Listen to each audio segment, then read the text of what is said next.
Welcome back to Investing Talk podcast. Today, we're taking a comprehensive deep dive into a company that's really working at the cutting edge of urban transformation, GRRR Technology Group. Our mission here is to unpack the most important facts, the opportunities, and yes, the risks tied to this company. We want to help you get up to speed quickly on what's really driving them. And hey, if you find value in these deep dives, please do hit that subscribe button, give us a like, maybe leave a comment. It genuinely helps us out. And if you feel like it, you could even consider buying us a coffee to support the show. We'd appreciate it. Okay, let's start peeling back the layers on GRRR Technology Group. So they're based in London, a global provider, but they're not just any tech company. They're focused on security intelligence, network intelligence, business intelligence, and IoT solutions. What really seems to make them stand out is their heavy focus on AI and deep learning. We're talking sophisticated stuff like intelligent video surveillance, advanced facial recognition, license plate recognition, and also robust edge computing analytics. Processing data right where it's gathered, like on the camera itself, instead of sending everything way off to the cloud. Which means faster decisions, right? Lower latency, more resilient systems. Precisely. And they bundle that with powerful cybersecurity tools, too. Their big goal seems to be revolutionizing how cities operate, boosting security and resilience using these AI technologies. And the markets they're going after, huge. Smart cities, government, manufacturing, telecom, retail, transportation, healthcare, education. It's a wide net. It really is. And what's quite fascinating is that sheer breadth combined with the depth of their AI focus. When you see a company playing in all these high-growth areas, smart cities, cybersecurity, IoT, it definitely catches your attention. It also highlights, the complexity. Synthesizing all the information about a company moving this fast. It takes some work. There are lots of layers. Tech, market shifts, and of course the financials. That breadth is definitely compelling. And when a company has its fingers in so many high-growth pies, the big question is always, well, how are they actually doing financially? Let's look at the numbers, because for GRRR, they are pretty attention-grabbing. They just reported Q1 2025 revenue, $18.3 million. Now, here's the kicker. That's up over 109% compared to last year, year on year. Wow, that's quite a jump. Over 100% growth. It is. That kind of acceleration suggests strong market traction for their solutions right now. And it doesn't seem like a one-off thing either. They've put out ambitious guidance for the full year 2025, aiming for $100 to $110 million in revenue. Looking ahead, projections show solid revenue growth continuing, plus 33.9% for 2025, and another plus 26% expected for 2026. A big part of this seems tied to a strategic shift they've made, moving away from short-term contracts towards multi-year recurring ones. That seems like a smart move for long-term stability, wouldn't you say? Oh, absolutely. That pivot is critical. It's not just about sustained growth. It fundamentally changes their business model. Shifting to multi-year recurring deals, well, it signals a maturing business, building predictable revenue streams. Investors tend to like that a lot. It validates the stickiness of their products, their long-term value. Now, we've looked at earnings per share. The Zacks consensus estimate is forecasting quite an improvement, like plus 112.4% in 2025. That's significant. And then another plus 43.4% jump projected for 2026. For Q1 2025 specifically, their adjusted net income came in at $4.47 million. That's up from $3.05 million in the same quarter last year. What's also worth noting is how much their IFRS net loss narrowed. It was a $4.56 million loss this Q1 compared to a much larger $11.52 million loss in Q1 of the previous year. Okay, so help us understand that distinction. Adjusted net income is positive, but the official IFRS number is still a loss. Correct. And it's important to grasp that difference. Adjusted figures often strip out things like one-off costs or non-cash expenses, trying to show the underlying operational performance. The IFRS net loss is the bottom line, according to standard accounting rules. It still shows they're spending more than they're bringing in overall, on paper. But this is quite common for high-growth tech companies, They're essentially choosing to plow money back into the business. R&D, sales expansion, scaling up to capture future growth. It's a strategic bet on future dominance, often at the expense of current reported profits. That makes a lot of sense. Investing heavily now to fuel that impressive growth later. So where does that leave their cash situation and debt? Well, as of Q1 2025, they reported having healthy cash reserve $33.8 million. And they've also managed to chip away at their debt, bringing it down from $21.4 million to $18.4 million. That looks positive. However, there's also the cash outflow from operations to consider. It was over $10 million for Q1.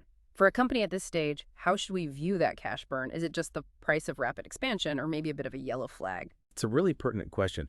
Often, yes, it is the cost of hypergrowth, particularly when you're expanding globally like they are. Hiring, setting up infrastructure, marketing, all cost money up front. But it does raise another key point for investors: valuation. How do you value a company like this when some traditional metrics aren't readily available or maybe don't tell the whole story yet? Things like the PE ratio, free cash flow, return on equity. You might not find those clearly stated everywhere for Gorilla just yet. Given that rapid earnings growth trajectory we mentioned, their PE ratio is probably quite high. And while a high PE can seem concerning for a company with this kind of momentum, a premium compared to the broader AI IoT sector, average maybe around 25 to 35 times earnings, could arguably be justified. Right, the market might be pricing in that future growth potential. Possibly. And look at their gross margin guidance around 40 to 45%. That's pretty healthy, aligning with many leading SaaS and AI companies.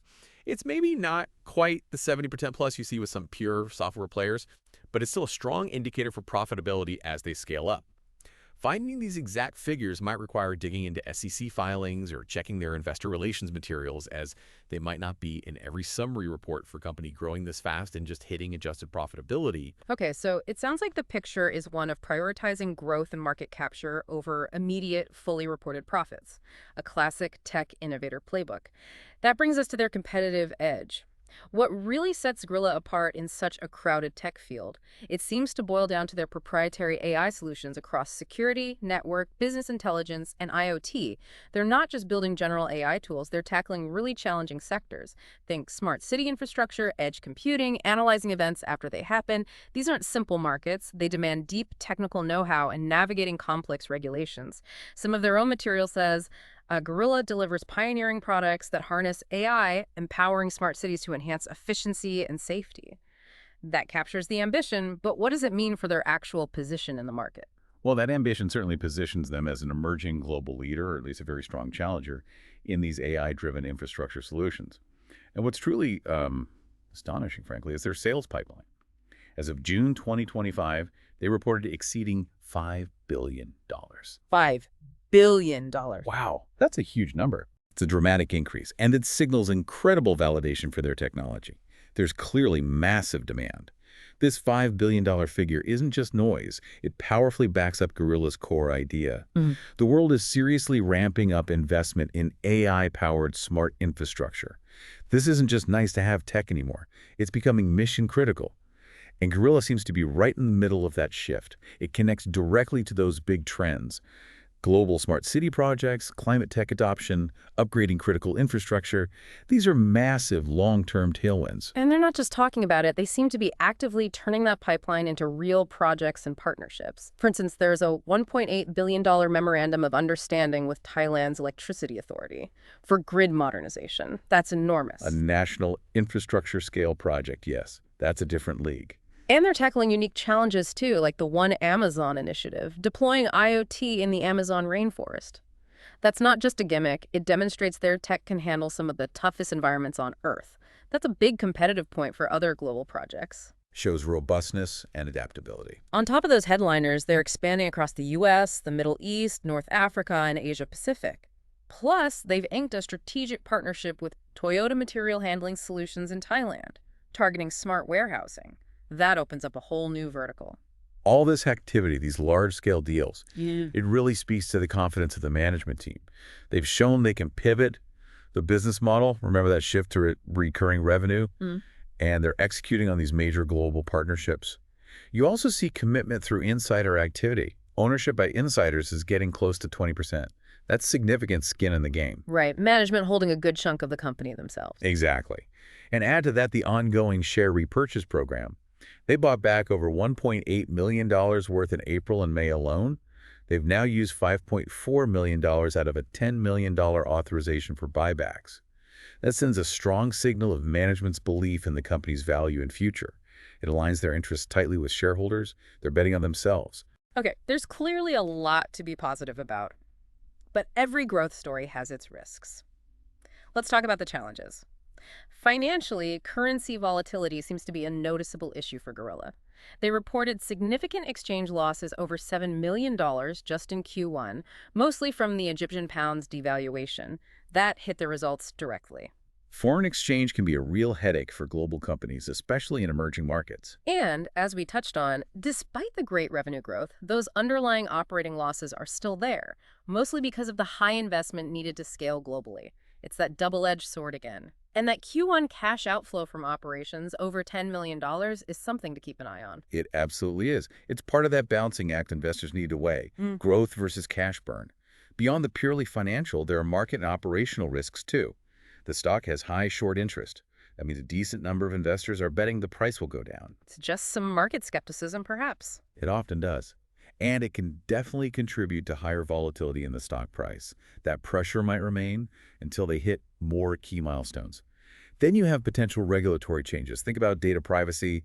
Security standards rules can shift, and that could impact rollout times or ad costs. And then there's the big one, execution risk.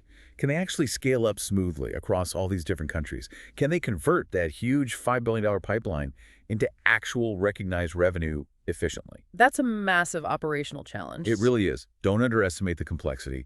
And finally, there's just the inherent volatility you often see with small-cap tech stocks.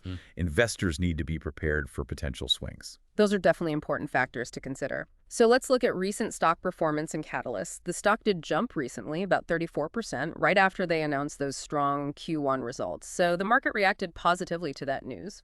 We also saw some good momentum earlier in the year, seemingly driven by hitting those revenue growth and adjusted profitability points. Milestones matter. They build confidence. Looking back a bit further, remember those two big contracts they secured in Taiwan late last year? That seemed to give them a boost too.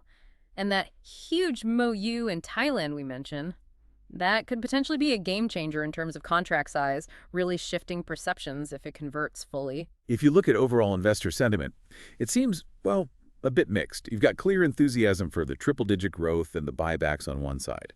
But on the other, there's caution about those ongoing net and operating losses and questions about long-term sustainability of profitability. Analysts seem generally optimistic about the revenue growth and the improving fundamentals, but they also highlight those FX headwinds and the operating losses as points of concern. The CEO, Jay Chandan, sounded very confident recently, saying something like, "Gorilla enters 2025 with not just a solid backlog, but with eyes firmly on 2026, well-positioned to dominate the market." Strong words from the top. Indeed. And comparing Gorilla to peers, they're definitely outpacing many smaller tech companies on pure revenue growth. That's impressive. But naturally, they lag behind the established giants when it comes to profitability and stability. That's just the reality of their current growth stage. Okay, so let's try to wrap this up. Key strengths we've identified: explosive revenue growth, hitting adjusted profitability early, decent cash reserves, that massive sales pipeline, and strategic partnerships driving global expansion, particularly in Asia-Pacific. And the main points of caution: those continued operating losses on an IFRS basis, the impact of currency fluctuations, and the significant execution risk involved in scaling so quickly across the globe. So putting it all together for you, the listener, the overall take from the analysis we reviewed leans towards a buy. This is mainly driven by that incredible top-line growth, achieving adjusted profitability, and the sheer size of that pipeline. Now, short-term volatility, expect it. It's likely to remain high. But the underlying trajectory suggests substantial upside potential if they keep executing well through 2025 and into 2026. Their next earnings report will definitely be one to watch closely. We'll be looking for progress on converting that pipeline and improving the bottom line. And maybe this leaves you with a broader thought to ponder. Considering the immense potential of AI in building smarter cities, the long-term societal economic impact, how much short-term volatility and investment risk are you comfortable with for companies like Gorilla Technology Group who are trying to deliver that transformation? Something to think about. That's a perfect question to mull over. Understanding these complex opportunities, weighing the potential against the risks, that's exactly why we do these deep dives. Thanks so much for joining us for this look into Gorilla Technology Group. We'll catch you on the next one.